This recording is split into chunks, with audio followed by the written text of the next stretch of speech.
Buff Nation. Let's go. Welcome into DNVR Buffs Primetime. We're presented by Illegal Pete's, everyone's go-to spot for burritos, buddies, and beers. Happy Leap Day.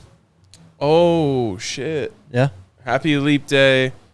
Shout out to all the people out there that have Leap birthdays. Yeah, turning 5 years old today. Including my childhood friend who I haven't spoken with in many years, Chris Gronseth. Shout out Chris Gronseth. I hope he's doing well out there somewhere. Is this his 6th birthday?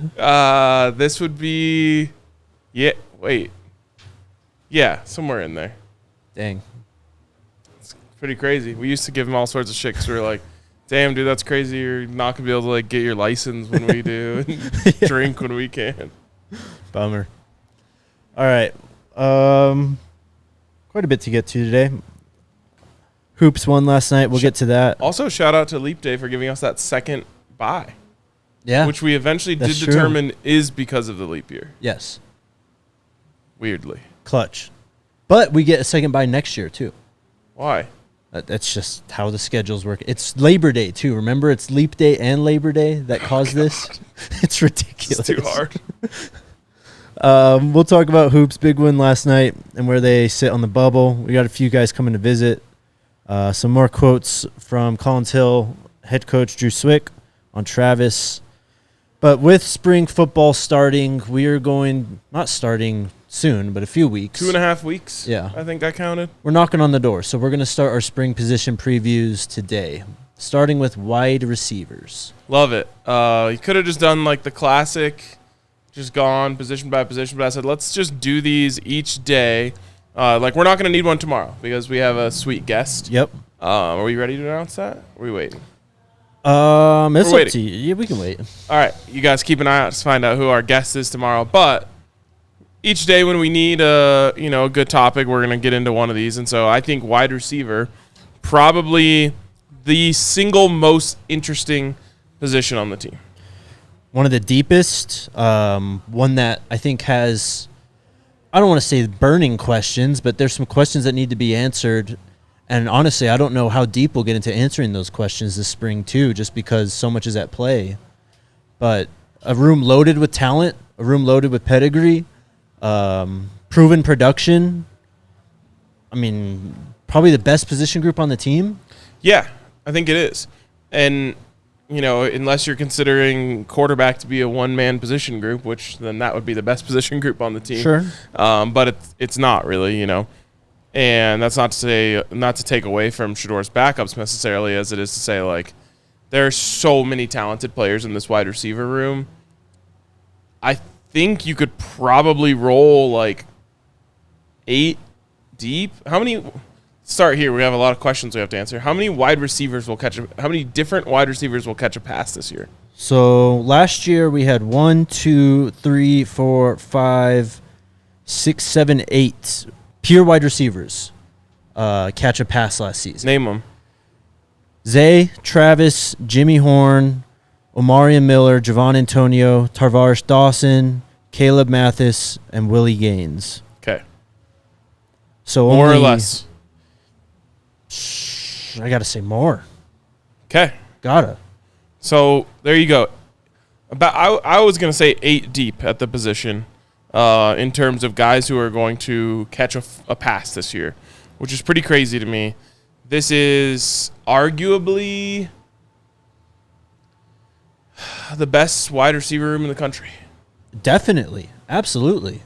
You have a guy, a number 1 certified stud in Travis Hunter. Yep.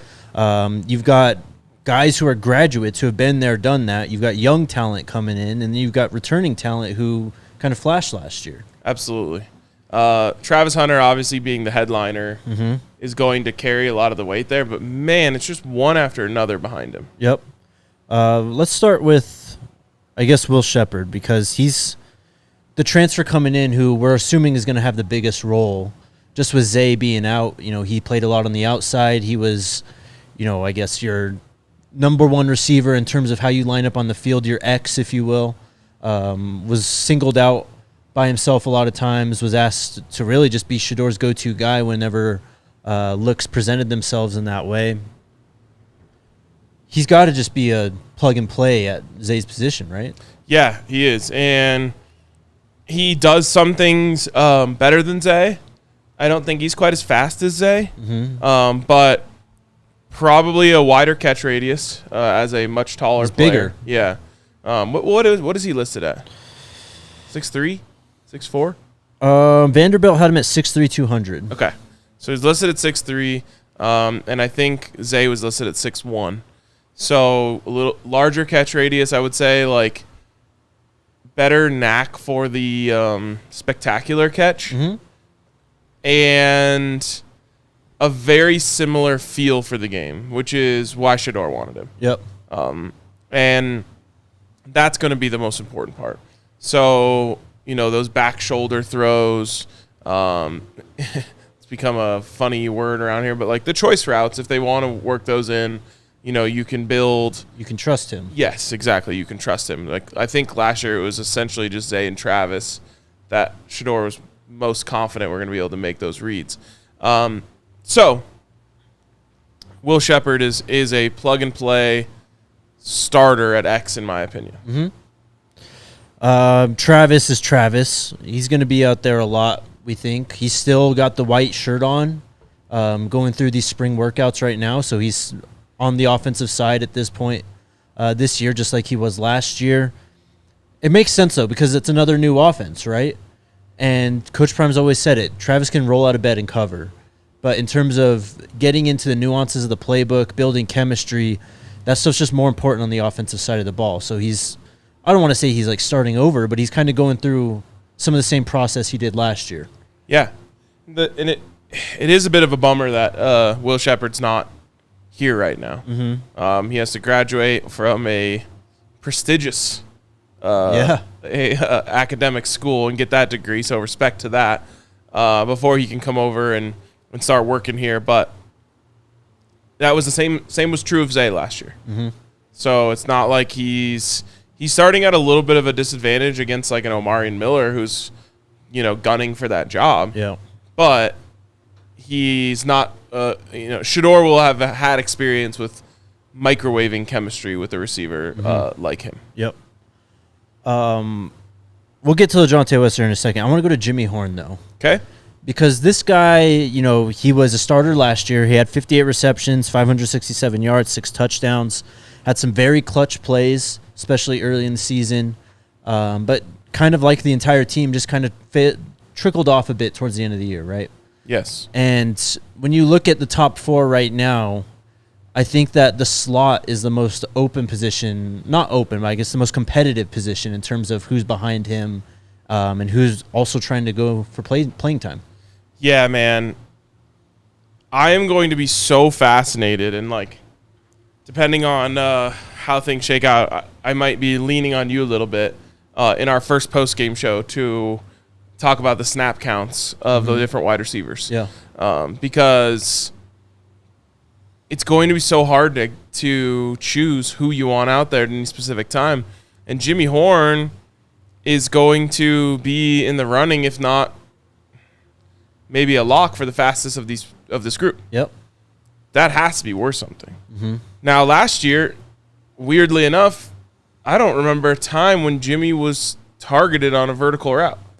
Well, I think this probably plays into a lot of things that went wrong. Yes. Option routes or choice routes, bad protection, Shedeur being injured. Like, we just weren't built to be a downfield offense towards the end of the year. Yeah. Especially compared to TCU, because we were going downfield. Yep. I mean, I guess the CSU game winner or game tire, but at the same time, that was like kind of a little bit of a broken play. He's just like leaking down the sidelines. I'd love to see his speed utilized more, and I think you can almost specialize Jimmy a little bit with a guy like LeJohntay Wester on the team. You can be more picky about how you want to use Jimmy and more purposeful with why you have him on the field. Yes. Whether that's just to stretch the seam and to open things up underneath him, or it is to target him vertically, or it is to get him the ball coming across the field on drag routes and let him work in the open space. We saw him make some plays in camp last year that we just never got to see him make on the field, where he got the ball in space, made a move, and just took it to the crib. So I'm excited for Jimmy, and I'm also excited to see if Pat Shurmur can utilize Jimmy to the best of his abilities. Master Stickwork says Jimmy got to be more consistent. I completely agree with that. He had some drops later in the year. You look at his game log from last year. He didn't catch more than 2 passes the entire month of November in each game. Yeah. So he only had 8 catches that entire month. Did throw a touchdown, though. He did throw a touchdown. That's true. That is true. So, I think it's just more of some of it's on Jimmy, definitely. But I think having a consistent offense, that's when we were going through the coordinator change and stuff, too. So kind of what you said, carving out a role and just finding out exactly where he fits in. Yeah. The word I would use for Jimmy as the season wore on was pressing. Yeah. I felt like as the offense was kind of in sputter mode and he wasn't getting the ball maybe as much as he thought he wanted to, he started thinking, how can I make a play? Mm-hmm. And instead of doing what I rewatched our interview with Shedeur this morning, what Shedeur asked, which is be consistent. Yeah. He was trying to say, okay, if I get the ball, I got to score a touchdown. Right. And that's where some of those drops come from. And I think that's just a learning experience for Jimmy to realize, like, pressing and trying to create plays isn't always the best way of going about it. Get the ball in your hands, and then you can try and create plays. But even then, you can get yourself in trouble. Just try to be consistent. Be where you need to be and catch the ball. Let's go to LaJohntay Wester then, because he's the other guy that you would, put in at slot receiver. Someone that Shedeur obviously wanted. You put that clip up today. And he's a veteran, too. Like, he's proven, been there, done that. First team wide receiver and returner last year in the American Conference.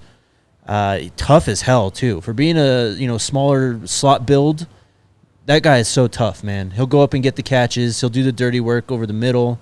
Just a great football player, really. I'm excited to see what he does in this offense. I'm ecstatic about having LaJohntay Wester on the team, and I think there's a greater than 0 chance that we look back after the season and say that was the most definitely impactful addition of the offseason. Obviously, the offensive line is going to play a big role, but I always kind of joke that no individual on there is going to get credit, and that's how it should be, because they should be a great unit together. So maybe we're saying, okay, other than the offensive line as a unit, the biggest offseason addition was LaJohntay Wester. And this got kind of lost in our interview with Shedeur because it ended up spiraling into the choice route conversation. Yeah. But your question had nothing to do with last season or Sean Lewis or anything about that. It had to do with LaJohntay Wester. And the question was, why did you recruit him so hard? Uh-huh. And it ended up being a quick 15-second answer as he kind of went on to some other things. But he says, quote, I don't even have to talk to him. I understand him by the way he plays. Now, that's like a really great answer to a simple question, which could have had a simple answer. It was just like, oh, he's so talented, and, I love the way he plays, and he's a dog, and he's a baller. I don't even have to talk to him. I can understand him by the way he plays. To me, that means when Shedeur saw LaJohntay Wester on tape, he said, oh, that's my kind of guy. Mm-hmm. I understand him by the way he plays, meaning I know what he likes. I know that he studies because of the way that he's attacking. All of those things kind of add up to me to realize Shedeur handpicked LaJohntay Wester because he feels like they're going to be on the same wavelength. Yeah. And wavelength with your quarterback is everything. So this could be your kind of – obviously you have Travis Hunter and Will Shepherd, and you're going to have, those guys get the ball a lot. It might be one of those things, when it's like 3rd and 4, and the announcers, no matter like what game you're what game you're watching, they're always going to say like, you got to watch out for so-and-so here. Yeah. That's his go-to guy on 3rd down. I think that there's a good chance that's LaJohntay Wester. Obviously, Travis is going to be a big part of that too. But I can just hear them now, like, he loves Wester on 3rd downs. Got to keep an eye on him here. Oh, and look, he's got a good matchup there in the slot, Mm-hmm. We could go in depth on all these guys. I mean, Omari Miller, Baby T.O., of course, Cordell Russell. And then you got guys I was going to say we could roll this conversation on into the second segment too if you want. Okay. But we don't have to do that now. I'm just saying. Sure. We don't have to cut it short. Well, let's talk about Omari Miller then, because we'll kind of give out a little bit of prediction stuff at the end of this, but this guy just feels like the biggest wild card in the room to me. Yes. Well, there's a lot of wild cards. There are, but we saw the potential ceiling last year, and you can't help but think about that. You really can't. Those numbers in a half. Yeah. That's what you have to remember. You can look back at that game now and be like, wow, he had what was it, 200 yards? 198, I think. Yeah. He had 200 yards in a game against USC. No, he had 200 yards and a half against USC. He took over a game and single-handedly brought the Buffs from essentially being blown out. Not single-handedly, but he brought the Buffs from being blown out to right in the game at the end, down to an onside kick attempt. It was so jarring in the moment to just be like, oh, my God, 14 again. Yeah. 14 again. He's open again. Like, it's just crazy. And then in a weird way, this happened with a lot of players, but gone. Disappeared. Not really part of the conversation at all the rest of the season. And so, you hear some stuff. I tuned in, I remember, every week to Travis 12 Talks. Yeah. And one of the things he said in there was, Omarion struggled with some of the same stuff that Cormani struggled with, which is like maturity, for lack of a better term. So it's like, okay, well, let's just imagine a world where Omarion Miller puts in all the work this offseason, comes in, studies up with Coach Shermer and Shedeur. You can't even say for sure that Will Shepard's position is safe. Like, that's how good and how talented and how high his ceiling is. So last year it was 7 for 196 and 1 touchdown. He only had 4 receptions the rest of the year. Never more than 1 in a game after that. So weird. You look at, how Travis talked about him like that, but I look at how Corey Phillips and Coach Box talk about him, and he seems to be like, he was a 4-star, but like their guy out of last year's recruiting class. Like they were betting on him to become this great player. So I look at that stuff. I look at what Travis said, with the maturity and just another year of being in Boulder and just getting comfortable with their surroundings for him.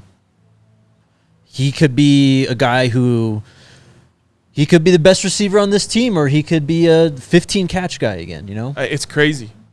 And that word you used, sleeper, dark horse, what was the word you actually used? Breakout.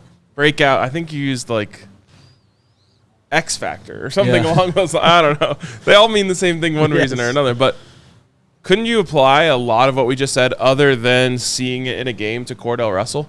Definitely. He's a guy who's got all the measurables, size, speed.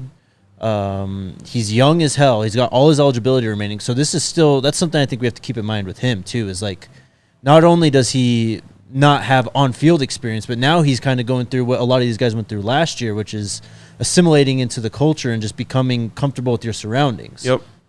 So there's a lot at play there with him, but the talent and the measurables are undeniable. And every year there's someone who kind of bursts onto the scene that you just weren't expecting to get the amount of playing time that it is. And, like, this room is just stacked full of people that could do that. We haven't even got to the freshmen yet. I know. In fact, I don't even know if we're that close to getting to them yet, because we still haven't talked about Terrell Timmons. Terrell Timmons, man. The only one in here probably that has a shot at Jimmy in the speed competition. Ooh, that's a great question. I mean, Cam Michael's probably in there too. Shit, you're right. So there's another burner. Yeah. Another guy who has done it in college. It's just it's crazy. It is crazy. And Draylon Miller, we haven't even said his name. I know. And then guys, I still look at someone like Caleb Mathis, and you look at how comfortable he was with Shedeur last year, and how even when he came in the game later in the year for just a few plays, Shedeur looked at him. Yes. Like, that's telling right there. I know. It kind of made me think, play more. Yeah. Because trust is everything, as we talked about earlier. And, Caleb and Shador have a relationship that goes way back. I think that Shador also like believes that he can get it done. And so, I mean, like you said, we could go on and on and on. Do you want to hit maybe this second group after the break? Yeah. Shout out to our good friends over at Breckenridge Brewery. Beer of the month here at the DNVR bar is the Avalanche Amber Ale. But Breckenridge Brewery has tons of great brews. It's sour season. I'm hyped. Ooh. Mountain Beach Sour, always on the menu for me, but now it's like that time. It's 65 degrees out there right now? Beautiful day again, yeah. Yep. But Breck's been doing it for 33 years. It all comes down to their love and passion for making good beer. They do it with a 100% renewable energy. Try out some of our favorites here at the DNVR bar or use their Breck Beer locator at www.breckbrew.com to find a Breck brew near you. Also, shout out to our friends over at Fubo TV. If you want to watch all of the best college sports, including the Buffs, especially Buffs basketball coming down the stretch here, got to have Fubo TV. Go to www.FuboTV.com/DNVR. My brain wants to say Fubo.tv so bad, but it is not Fubo.tv. It is FuboTV.com/DNVR to get 15% off your first month of Fubo Pro. Guys, there's no need for cable anymore. No, it's over. It's been long over. And really, if you're in Denver, you can't even watch the Avs and Nuggets with certain cable companies. So just get Fubo and get locked in. Who else did you want to touch on here? Do you want to go to the freshmen? Yes, and then we can get to yards and catches and touchdowns and our official dark horse. So I want to start with Draylon Miller because he's just more of a pure wide receiver at this point than Cam Michael. Cam might play both sides. He's going to start at wide receiver. He's got the natural speed. But Draylon Miller, you watch his tape, and he compares himself to Deebo Samuel, and you can see why. He's got that, not short, but like that stocky build, like 5'11", 185, 190 build. Yards after contact. Yes. He can run routes. He's got good speed too. But that's his position. And I think if there's a freshman to kind of break out, it'd be him because he can do a lot of, reverses. He could come in motion. He could do the screens. Like, he could be the little Debo if you need him to be. Exactly. And I think you said, if there's going to be a freshman that breaks out in this group, it's him. I think the big reason for that is that he brings a different skill set to the table. And that's kind of what you were pointing to there. But it's like, he doesn't really look like any of the other wide receivers out there. Yeah. He might be built different in the figurative sense, but he is quite literally built different from the other wide receivers in a literal sense. So I'm excited to see what they do with him. I'd love to, be able to pick Pat Shurmur's brain on like how he wants to approach that because it's like, is he watching his high school tape and then turning on the NFL playoffs and being like, oh man, we can do that with those Debo packages? Like, you go back to the Laviska Shenault era at Colorado, and I'm not trying to comp the two, but at least from a physicality, tackle-breaking wide receiver standpoint, that they kind of bring that similar thing to the table. It's like they use Viska for everything. Now, they didn't have nearly as much talent around Viska as they would now, but it's like, Wildcat? Do you want to do that with Draylon? End around, like you said, like I remember they needed I think it was like a 4th and 1. They needed 1 yard to beat Stanford. Yep. Instead of going forward, they gave it on an end around to Laviska and got him into space, and he literally just ran a dude over and got the first down. Like, is that the direction that you want to go with Draylon Miller? And is he ready mentally and physically to be that type of player for them? And I think he has a great chance to be. Definitely. So last year, we looked at a lot of these young wide receivers because we had a bunch of them last year, freshmen coming in, not just the 4 stars and Miller and Hopkins, but all those 3 stars. And I think we kind of figured, someone's going to break out, right? And this year we only have a handful of really young guys. And if one of them breaks out, this shit's real. Yeah, watch out. Yeah. Watch out. And then Cam Michael was an athlete in high school, played all over the place, quarterback, wide receiver, running back, defensive back. He was projected to be a defensive back by 247 Sports and a lot of schools, but he's going to get the chance to start on offense here at Colorado. Immediately enters the conversation as one of the fastest players on the team. Maybe a potential just like return guy or something, but I don't know how you keep that speed off the field. This is why, again, it's just like I would love to talk to Pat Shermer about this. Like, are you creating like a speed package? Yeah. Like, what if you just run out there and it's Terrell Timmons, Jimmy Horn, Cam Michael? Yeah. And you just like have Shedeur look out there and it's like the old max protect, baby. Yeah. Well, it's like the old thing in Madden, which you can't do anymore, but you used to be able to like pull down, like right trigger and then pull down on the right stick, and it would show you like +5 speed versus that matchup. Like Shedeur just like goes out there and he's like, you're the slow DB. Yeah. Get ready, like buckle up. And then, like you said, max protect and just huck it down there.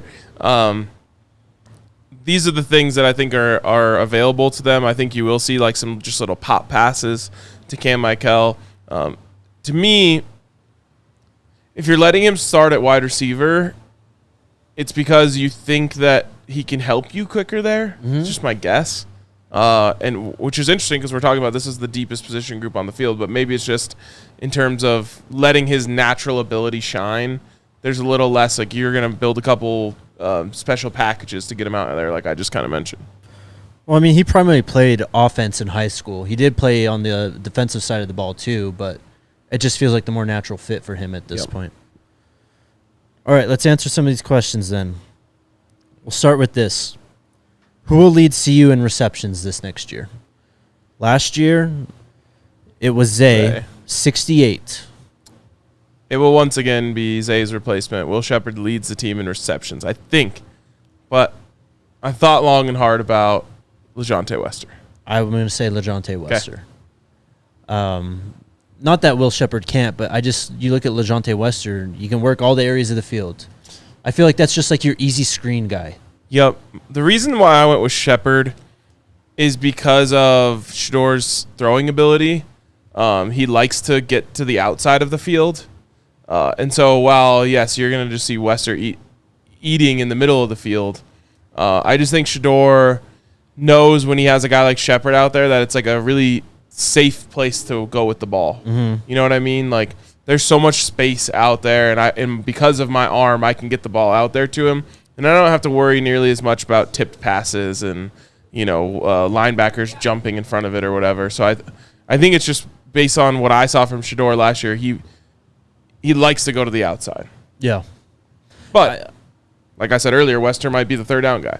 Well, I just think you can, Will Shepherd, when he's out there, he's kind of like your one of your building blocks in terms of how you build your plays, not even the offense, just play-to-play basis. Like, you can have him out there, probably the biggest wide receiver on the field when he's out there, and he's going to demand a bigger cornerback, possibly even a safety over the top. With Wester, I just think it's super easy to, drop a screen for him. Just send him on a drag over the middle, And to what Shedeur said, if they want to do like some sight read choice route stuff, he obviously trusts him. So I think that Shedeur will just look his way a little bit more often. I hope it's a close battle with both being really high up there. How about yards? I thought about Travis, but this is where I'm taking Travis. Well, look, I mean, last year he missed 3 games. He was only 11 receptions off of Zay. Yeah. And we know that Shedeur looks for Travis. Yeah. How far was he back in yards? About 180 some. Okay. So he would have gotten that in those definitely. 3 games. Absolutely. I think I'm gonna take Trav For yards? for yards. Okay. Only 721 last year. Again, missed 3 games. I want to take him for touchdowns. I'm taking him for one of these. I'm going to take him for yards, and the reason why I'm going to do that is because I think that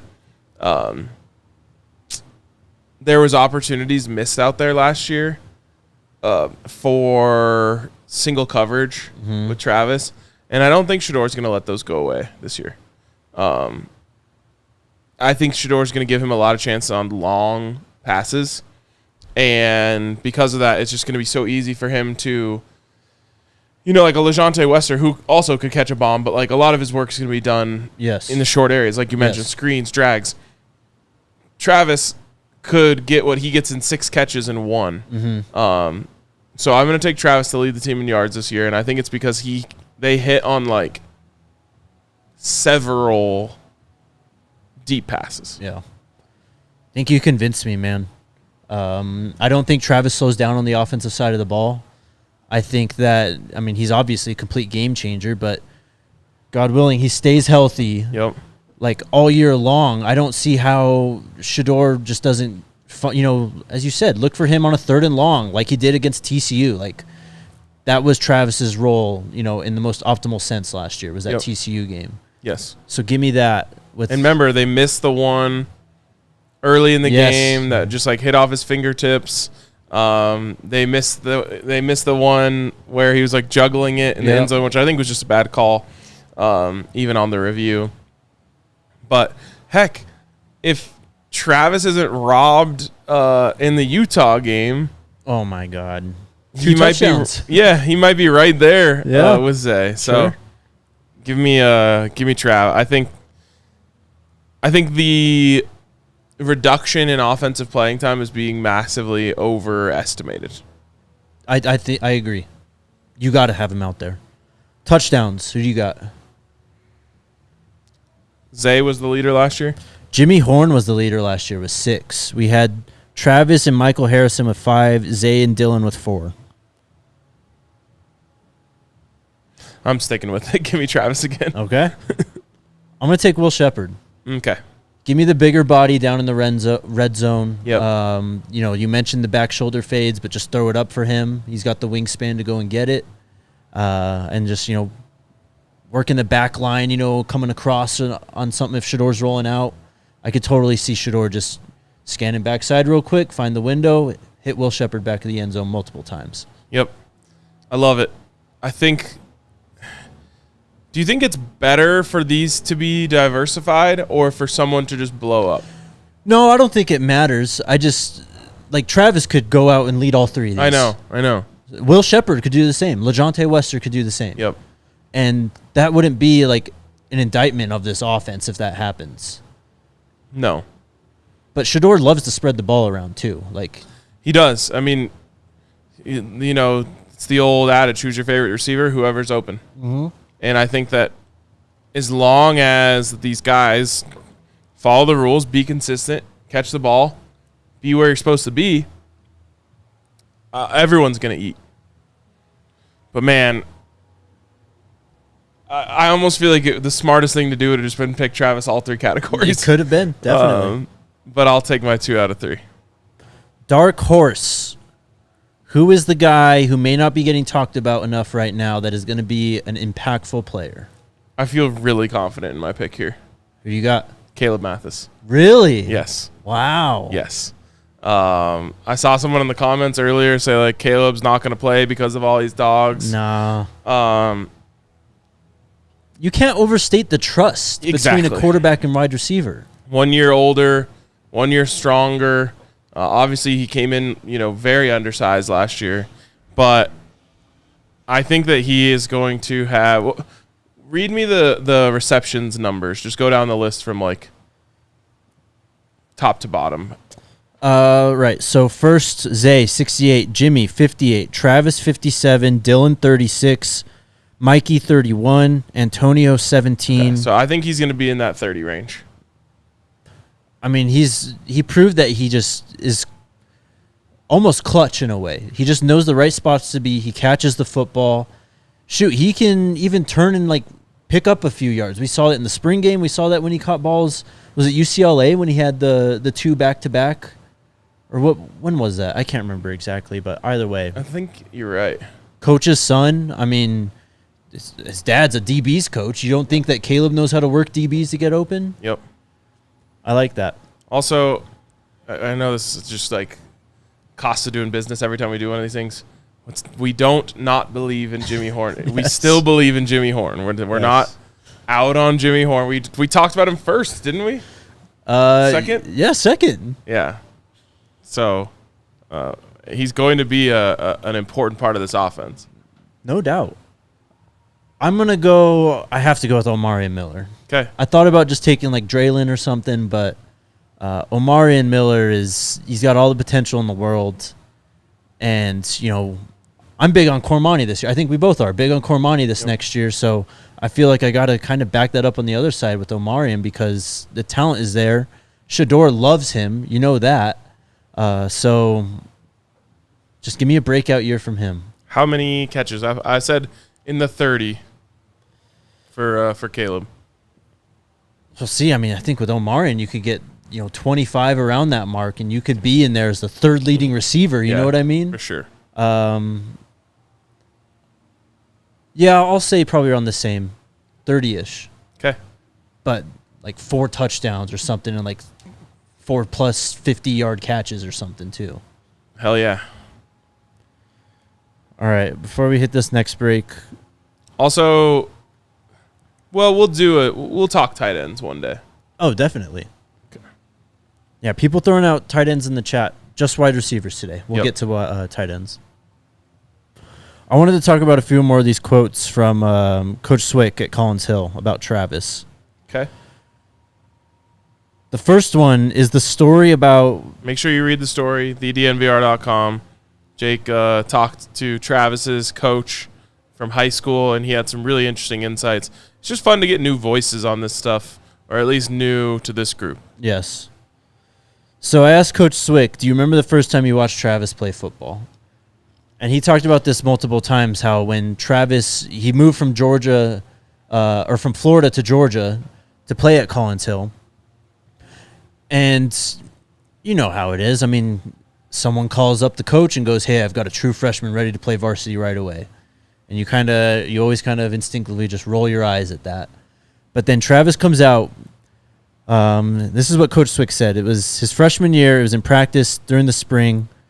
He came from Florida. He was a freak. I remember we had a really good receiver that year when he first got here, but he was able to kind of shut him down and took over a senior spot at cornerback. It was like watching a future star. It was watching a future star. Yeah, it was quite literally watching a future star. Like I said, it's funny. I talked about this with Nikola Jokic the other day, and I said, like, it's not – people misunderstood what I was saying, and I probably could have phrased it better, so I'll try to do a better job in the podcast form. Every time that I watch Nikola Jokic, while I enjoy it wholly, there's a little part of the back of my mind that just goes, when this is over, I'm never going to see anything like this ever again. Yep. And that's how I feel about Travis. And the sad part is I get to watch Nikola Jokic. I'll probably end up watching him play like 1,000 games. I get to watch Travis Hunter, at least as a Buff, play like 20 games. Yeah.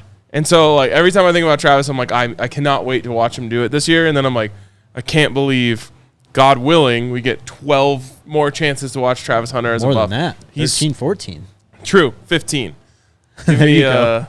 Give me a conference championship, semifinals, and the national championship. But you know what I mean. Like, it's just such a pleasure to watch a player at that caliber in Folsom Field. Sometimes I truly like can't even believe it that he's a Buff because he's so special. I think about that too, man. It's almost even like trying to cherish these days where we still get to talk about Travis as he's still on the team in the off season. Yep. Because when he's gone, we're probably not going to see another player like that in a while. No. Or maybe it's right around the corner. But I haven't seen a player like him yet. Well, I asked Coach Swick about the impact that Travis has made on that program. And this is what Coach Swick had to say. You look at his younger brother, Travis with just a Y in there. He's now at Collins Hill. His brother was a freshman last year, and he'll be a sophomore this year, but we keep it in the family. He's going to be a little bit shorter than Travis, but same thing. He's also a slot receiver, plays corner, safety, and does returning. He's an unbelievable athlete. Great kid overall. He said that Collins Hill was stacked at the skill position this last year, so Travis didn't really get to get on the field, but this is probably going to be, the beginning of his ascension, really. That's awesome. But going back to what you were saying, like, it's not that I don't think Coach Prime is capable of bringing the best players in the country to Boulder, because I know he is. I just don't even know if the best players in the country are going to be like Travis Hunter. You know what I mean? Like, sure. That's what I meant when I turn on other teams, I don't see players like Travis Hunter. Like, don't get it twisted.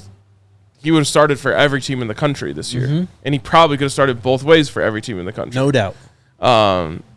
So he's just that different. He's that special that it's like, oh man, we have to cherish every moment that we get to watch him, because you just never know if you'll ever see another player like that put the black and gold on. Yep.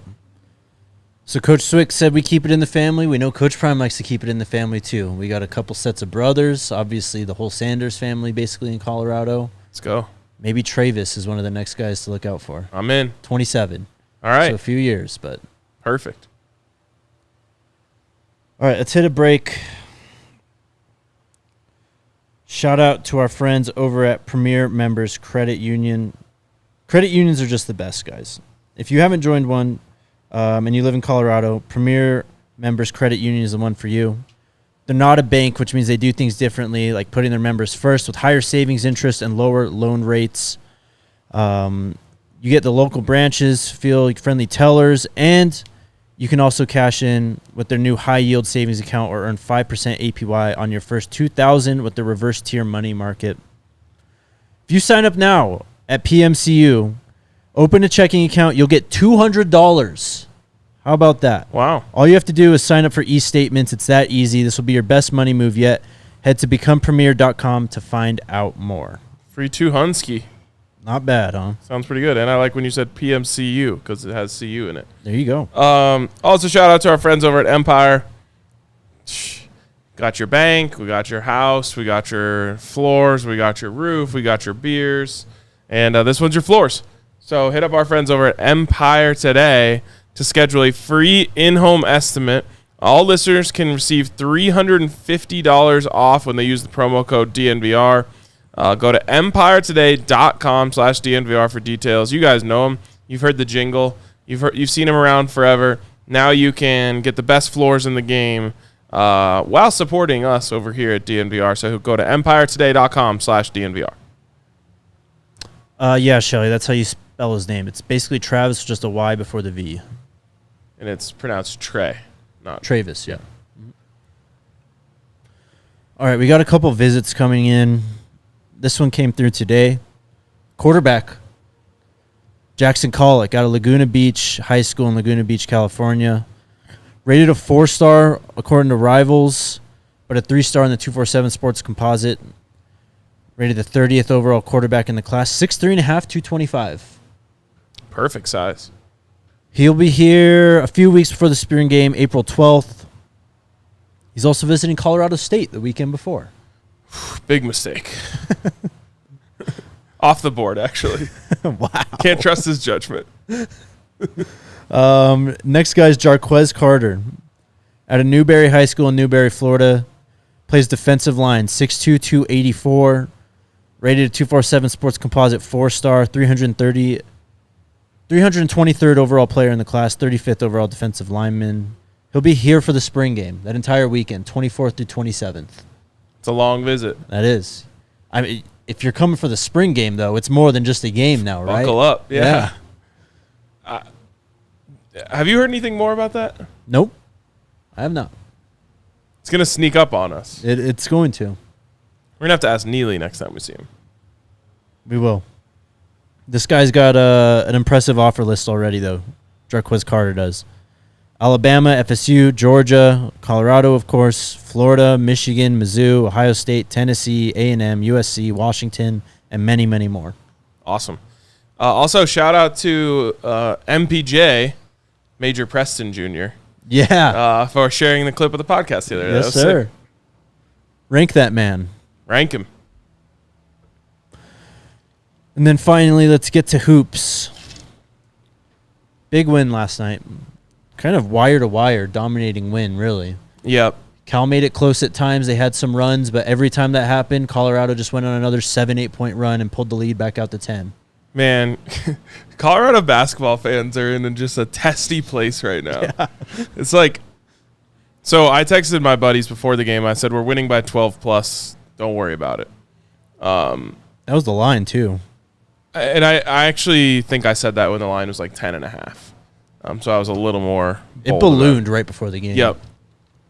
But man, I don't know. I was never uncomfortable in that game. No. But a lot of people really were.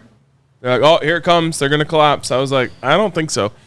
every time he needed to, KJ Simpson made a play. Yep. Obviously, Tristan got them off to the nice start. Yeah, great night from him. Javon Hadley just had like a dog game. And I don't know. Like Cal throwing in buckets worked for them at home. Remember, they just caught fire throwing in just garbage and it was all going in. But I was like, there's no way they're going to be able to do that and come all the way back on the road. Yep.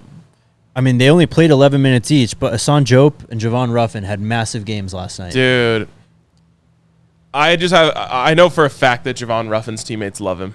Oh, definitely. Yeah. You could tell every time he hits a shot, man. Yeah, I was like, that's a good teammate. I know it because every time he got the rock, his teammates were like, waiting for him to shoot it, and then he finally gets the first shot up. All of them stood up. All of them lost it, especially KJ. Yeah. KJ, like, ran up to him, was firing him up.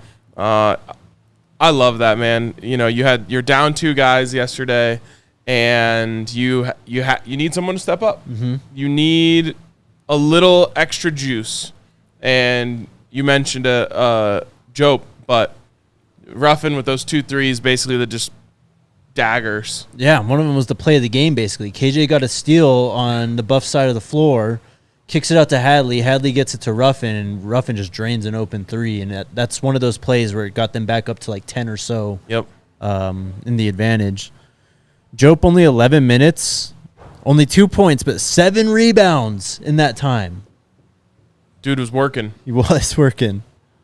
And then finally a good. He's going to be good, by the way. Oh yes. I think that people, because of the whole one and done thing. People think that like all highly touted prospects just come in and contribute right away. But it's like there's like 10 guys maybe each year who come in and contribute right away at like a really, really high level and then go to the NBA. Other guys just need a little more time. And you've seen it just over the course of the season. Some of these younger players that Tad brought in start to contribute more. But like I see it with him for sure. Just feel for the game, you know, active defense, all that stuff. He's going to be a really good player. Tristan had a great game last night. He had 22 points, 7 rebounds, 6 assists. That's only his 6th 20-point game of the season. And that's surprising. He's been streaky. Yeah. 20's a lot in college basketball, though. It is, but we all know he could be better, too.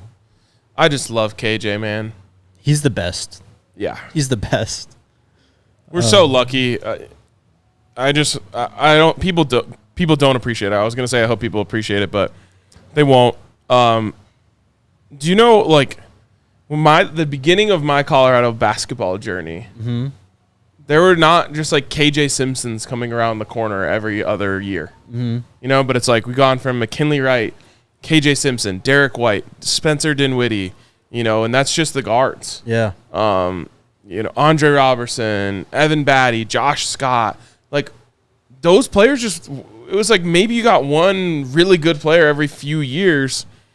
Tad has done such an incredible job of bringing good players into this program and just giving us people to root for that are like fun to watch. KJ Simpson's just the latest in a long line of really great buffs that like you're just proud have Colorado across their chest. Yep. He was awesome last night. He had 27 points, 7 rebounds, 8 assists, 4 steals. He was everywhere, doing everything. You know, we talked to him before the season, and he said, you know, all defense was like his goal for the year, but he should have said All-American because he's right there. And I love that clip of Tad the other day that they used in like the hype reel where it's like he gets no love nationally. He said it again last night, too. It pisses me off. He said it again last night. He deserves more love. I think that he's going to be one of those players who, if the Buffs make the tournament, has a chance to be like America's sweetheart. Yep. You know, it's just like, oh my God, he's just everywhere. He makes all the big shots. He's not afraid of anything. That's kind of what the tournament comes down to sometimes. It's just having better players. Like having those premier players that can take over games, and KJ's looking like one of them. And there's always some guy that you know. Yeah, got Justin from the CSU show saying he wants to see KJ Simpson in the tournament. It's like, there's always some guy that you didn't know about that you hear because some team made a run. Like the first one was like Max Asmus, who's now at Texas. But like, where was he, Justin? Yeah. Yeah, he was at Oral Roberts. And, like, just like, who is this guy? He's, like, making all these crazy shots and putting up big points. Like, they have a chance. They have a chance to get in, and I think the world will love KJ Simpson if they get to meet him. So Jolin already put updated bracketology out today. They moved up one spot in the next 4 out. Okay. But they're still kind of hovering around that area. Got Gonzaga in First action 4 tonight. out, sorry. They're in last 4 in. Mm-hmm. I think they're playing San Francisco, which is a good squad. You got to pull for San Francisco in that one. And then the other big game that we're watching, if you're looking for something to tune into tonight, is UCLA is at Washington. Mm-hmm. If Washington wins, then the Buffs will hold on to that 4th spot in the first round bye in the Pac-12 tournament for now. I believe UCLA has a tiebreaker that if they win, they'll jump us again back into 4th. So, yep, Buffs currently in 4th. 3 games left. Next game is Tristan Da Silva's last home game. KJ Simpson's too, I guess. Wow. That's crazy. Yeah. Tristan, man, I think that some people were hoping for more from him this year, but if you go back to when he was brought to Colorado, there was no fanfare around that signing. Yep. It was almost like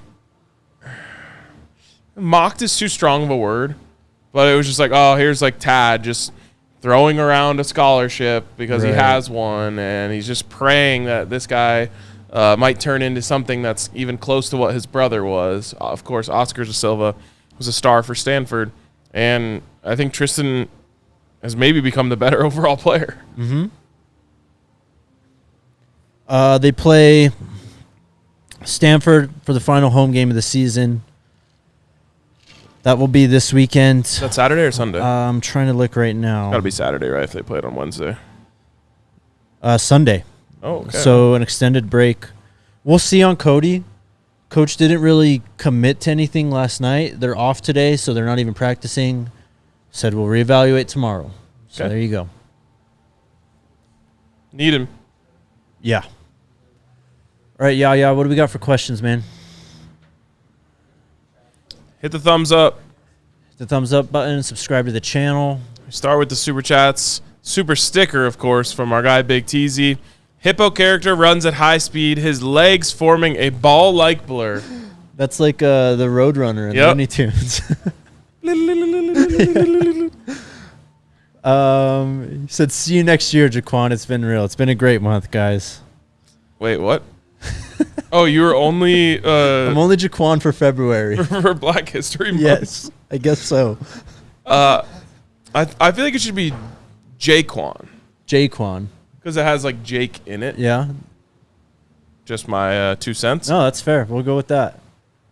And then another one from Big Teasy. When are you guys leaving the area? I was coming there March 12th. Looking forward to meeting Jake RK and the Funky Dope producer. My bad, Neely. If not, I'll wait during the season. Damn, you're not looking forward to meeting Neely? So this stuff, we don't know for sure yet, but I'm pretty sure that 12th is the day we're leaving. Okay. But we could like do a show here, then leave that night because we don't have anything in Vegas to do on Tuesday. Right. Well, there's always something to do in Vegas. Well, of course, but like we don't have to be there for something like Tuesday. Yeah, I could see us leaving Tuesday evening. We'll let you know. I think I'm almost looking forward to that. What? Traveling again. Since I went like Super Bowl, then I traveled again. I was like, man, I could use a break, but I'm starting to turn the corner on getting excited for my third Vegas or my like 5th Vegas trip in the last calendar year. I won't know until we hit day 2 of this Vegas trip how like tired of it I am at this point. Okay, fair enough. Big Teasy, did you tell RK my t-shirt idea? Go buff yourself. Were you here when he talked about that? That was Dre. It's not bad. We'll keep it in the workshop, Big Teasy. Alex asks, will Buffs have their second Heisman Trophy winner this season? Hopefully. My money's on it. Tavon says, Wester Bolitnikoff. That's what he's saying. That's what he's saying. That's what LeJohntay is saying? Yeah. Nice. What's up, Ivan? All this wide receiver talk. Who do you guys think will end the season as CU's top 3 leading receivers, yards, and touchdowns? I think the 3 guys that we put in there, right? Shepard, Westard, Travis? Yeah. Yeah. I guess that means you hate Jimmy Horn, dude. That's crazy. I know, sorry. I'm gonna bring the Neely quote back. Just because I say I like pizza doesn't mean I don't like wings. Yep, that is very true. Sports Convos with Chris. Do you believe the freshmen will come in and take someone's spot like Jimmy, Wester, etc.? They have a huge uphill battle, but if one of them does, you have a superstar. Yeah, we're cooking, man. Meech, do you think Prime will use the fashion show to unveil the new uniforms? It would be a good time to do it. Definitely. We'll see, though. I don't think we got... I mean, he just got here last year, but we didn't get uniform stuff all the way up until... Day. Yeah, they came out against TCU. Yep. We got the teaser on Thursday Night Football or whatever it was. Right, yep. Smuggles, what is the most 1,000-yard receivers on a team in one season? Oh, man, I don't know. Yeah, that's... I mean... It's not even probably Googleable, but I would guess... 2019 LSU, right? 3? There's no way that anyone could do it with 4. Is there? So let me look up this LSU team. That's the only team that comes to mind as someone who could have broken a record like that. Yeah, for sure. I mean, you got to be... What about, like... I don't know, Case Keenum's, like, Houston season? Did they get, like, 5 somehow? He threw for 6,000 yards, didn't he? I also think about, when Devontae Adams and Derek Carr were at Fresno, didn't they have like a trio of 1,000-yard wide receivers? I don't know. I have no idea, to be honest. So looking at 2019 LSU, they only had 2,000-yard receivers. Jamar Chase, Justin Jefferson. Decent players. Not bad, right? I don't know who else I'd even consider. Maybe one of those Houston teams? I don't know, but you just reminded me of an interesting story that I heard once about Jamar Chase, which was that LSU was using this technology to find out which players were dominant with which eyes. Everyone has like an eye or whatever that they're dominant with. And so like you want to coordinate that with where you're lining them up on the field so that their dominant eye is the one closer to the quarterback, something I've literally never thought about in my life. That's sports science. Until this was told to me. But they said Jamar Chase was one of like a very, very, very small percentage of people that is both eyes dominant. And that's like part of their, like, you know, just like one of the little secret sauces that makes him so special. So 2009, what's up? Fresno and Bama has done it before. So Fresno did? Like Mac Jones? Mac Jones. Jerry Jeudy, Devontae Smith.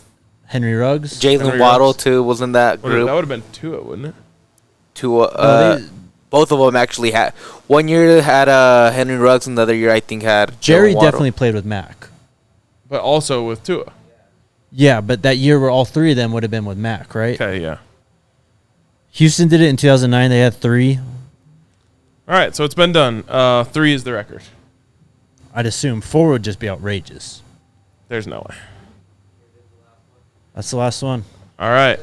Oh, how many 1,000-yard receivers will the Buffs have in 24-25? Over under 2. I think they spread the ball around just too much to get more than 1.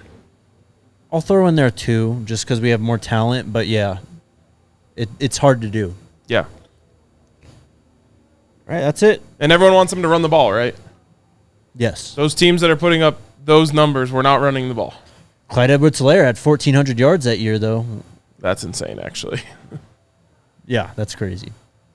But they only had 2. They did have 2, though. Yeah, but they were like 14 and 1,300. God. Yeah. What a season that was. They were so fun to watch. They were amazing. Do we want to announce who's coming in tomorrow? Yeah, do it. If you Yeah, no, we're good. Okay. Tomorrow we'll have Cam Silman Craig in the studio. Legend. First time he's been on the show since before the Utah game. Obviously, we had him in studio last summer, I believe it was. Yeah. So it'll be nice to talk to him. I'm excited. one of our guys. He's just a great person to be around. Yep. Just exudes good energy. So blow up the announcement when we post it on Twitter today. We'll have Cam tomorrow. Can't wait. See you guys and Cam tomorrow. Let's go Buffs. Let's go Buffs. We all silly like the mayor.